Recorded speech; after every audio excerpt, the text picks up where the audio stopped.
France versus Germany, 1. Yeah. Alright, I'm representing France today. Home of baguettes, wine at lunch, and I thought you were going to do it again. And people judging your accent in 3 different languages. And I've got Germany.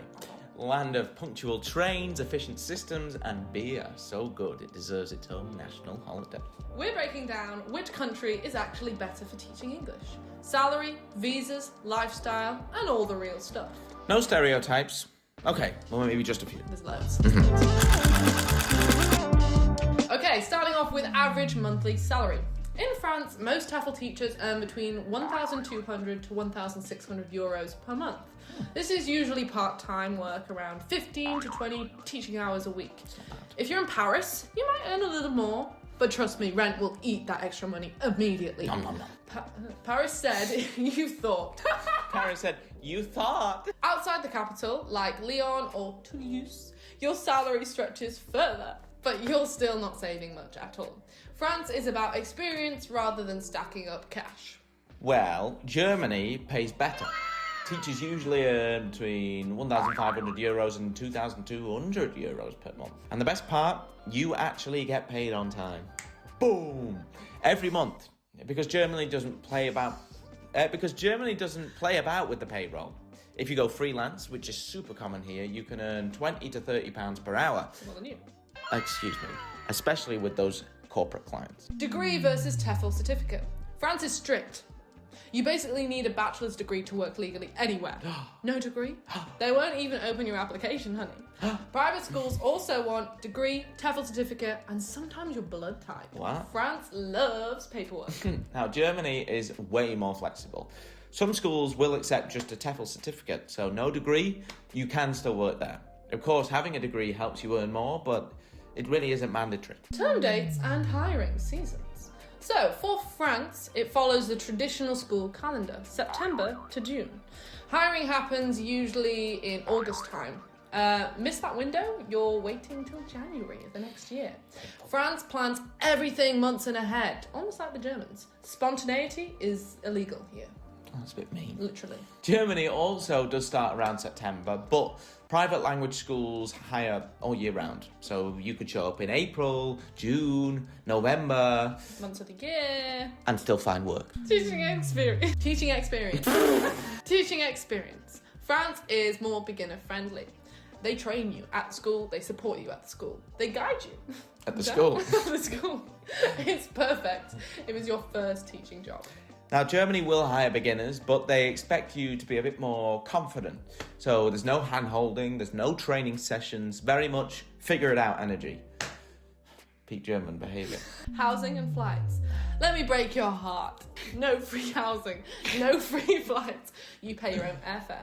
You find your own apartment, and in Paris, good luck. Oh, that's very selling this, isn't it? You'll be refreshing Facebook housing groups like it's your full-time job. Same deal in Germany, really. There's no free housing, or flights, but housing is easier. Better tenant rights, more transparency. Actually, contracts. Germany said, let's be adults about this. 6. Non-native English speakers. So France strongly prefers native speakers. So you'll need strong qualifications, experience, and confidence. Whereas Germany is way more open. As long as your English is strong and the accent doesn't really matter that much.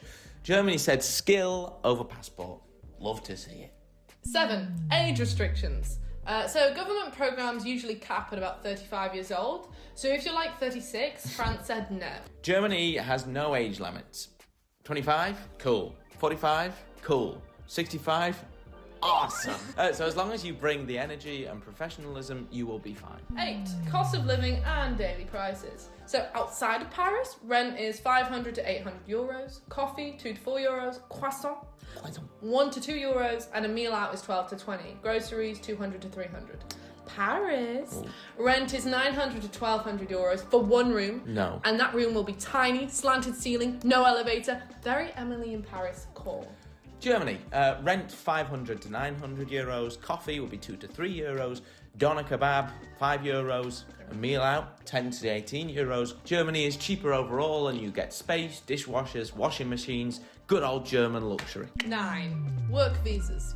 France has legal routes. TAPIF, T-A-P-I-F. I think it's TAPIF. Student visas, sponsor contracts, but they're limited. France loves bureaucracy, so you'll be filling forms throughout the rest of your life. Germany offers the freelance visa, iconic. So you can really work for multiple schools, private clients, companies, build your own school, build your own brand, complete freedom. Teaching environment. So France is formal, as we found out. Hierarchy matters, paperwork is everywhere, the strikes constantly, and you'll show up to work and school is closed for the day. Why? Strike. But that's great. Less work. Yeah, it is actually. Germany is more efficient. Schedules don't change, pay arrives on time, systems work. Loads of rules, but they do actually make sense. Culture and lifestyle.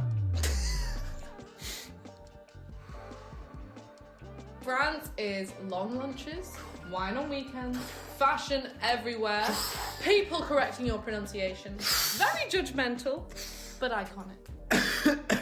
Germany is biking culture. We're all fitness obsessed there. Techno clubs, think Berghain. Beer gardens at 3 p.m. The balanced lifestyle. Rapid fire round. Food. France is the clear winner of that. Mm-hmm. Cost. Germany. Romance. France. No. Visas. Germany. Salary. Germany. Culture. Subjective. Mm-hmm. But France. Why am I still going? Go on. So, who wins? France is honestly amazing for culture, language learning, and vibes. Honestly, vibes. It's very romanticised. But financially, she's struggling.